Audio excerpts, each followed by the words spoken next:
ತಂದೆ ಹೆಸರಿನಲ್ಲಿ ನಕಲಿ ದಾಖಲೆ ಸೃಷ್ಟಿಸಿ ದೋಖ 9 ಎಕರೆ ಜಮೀನು ಪರಿಹಾರದ ಹಣ ಗುಳುಂ ಮಾಡಲಾಗಿದೆ.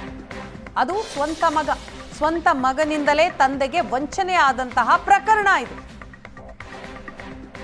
ಮುಳವಾಡ ಗ್ರಾಮದ ನಿವೃತ್ತ ಶಿಕ್ಷಕ ವಿಷ್ಣು ದೇವಗೇರಿ ವಿಜಯಪುರದ ಕೊಲ್ಹಾರ ತಾಲೂಕಿನ ಮುಳವಾಡ 2010 ರಿಂದ 2011ರಲ್ಲಿ ಕೆಐಎಡಿಬಿಯಿಂದ ಭೂಸ್ವಾಧೀನ ಆಗುತ್ತೆ.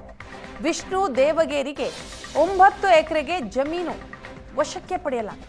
1,37,00,000 ಹಣ ಪರಿಹಾರ ಬರಬೇಕಾಗಿತ್ತು.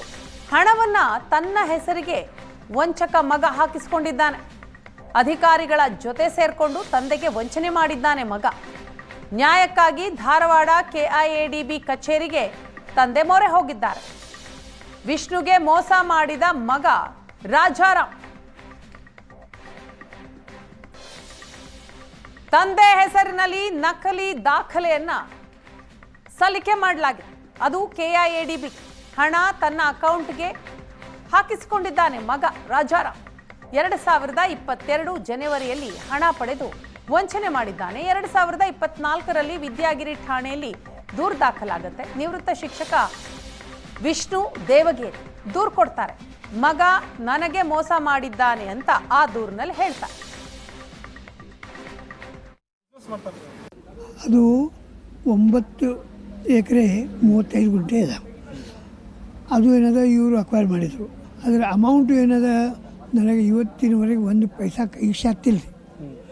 ಈಗ ನಾನು ತಿಂಗಳಗಂಡ್ರಿ 2 ತಿಂಗಳಗಂಡ್ರಿ ಖರ್ಚು ಮಾಡ್ತಾ ಇರೋದು, ದವಾಖಾನೆ ಹಾಕ್ತಾ ಇರೋದು ಬೇಡ ಲೆಕ್ಕ.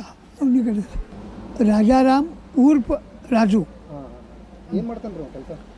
ಒಂದು ಅಂಗಡಿ ಅದ ರೀ. ಅವ ಅಂಗಡಿ ವ್ಯವಹಾರ ಚಲೋ ನಡೀತದೆ. ಅಂಗಡಿ ನಾ ಹಾಕಿಕೊಟ್ಟದವ ನಾನು. ಸುಮಾರು 30-35 ವರ್ಷಗಳ ಹಿಂದೆ. ಮತ್ತೀಗ ತಂದಿದ್ದು ಸಿಗ್ನೇಚರ್ ಎಲ್ಲ ಫೋರ್ಜರಿ ಮಾಡಿ ಮತ್ತೀಗ ಅಮೌಂಟ್ ಹಾಕ್ತಾನಂದ್ರೆ ಮತ್ತೆ ಇವ್ರು ಯಾಕೆ ಹಾಕಿದ್ರೆ ಅಮೌಂಟ್ ನಿಮ್ಮ ಗಮನಕ್ಕೆ ಬರ್ಬೇಕಲ್ಲ? ನಮ್ಮ ಗಮನಕ್ಕೆ ಬಂದಿಲ್ಲ ರೀ. ಅವ್ರು ಹೇಳ್ಬೇಕು. ಒಂದು ನೋಟಿಸು ಬಿಟ್ಟಿಲ್ಲ ರೀ. ಮೂಲ ಅವನು ಮೋಸಗಾರ ಹೆಂಗೆ ಅಂತ ಇದು ಒಂದು ಉದಾಹರಣೆ ಹೇಳ್ತೀನಿ ರೀ. ನನ್ನ ಅಡ್ರೆಸ್ಸು ಬಿಜಾಪುರದಲ್ಲಿ ಸೈನಿಸ್ಕೊಡಿ ಎದುರಿಗೆ ಮನೆ, ಶಾಸ್ತ್ರಿನಗರದಾಗ.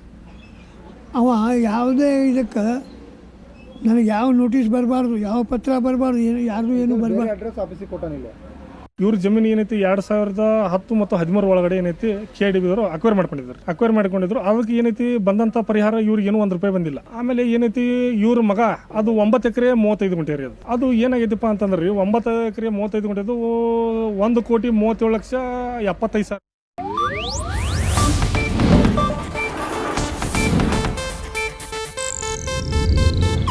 ಇದು ಏಷ್ಯಾನೆಟ್ ನ್ಯೂಸ್ ನೆಟ್ವರ್ಕ್ ಪ್ರಸ್ತುತಿ.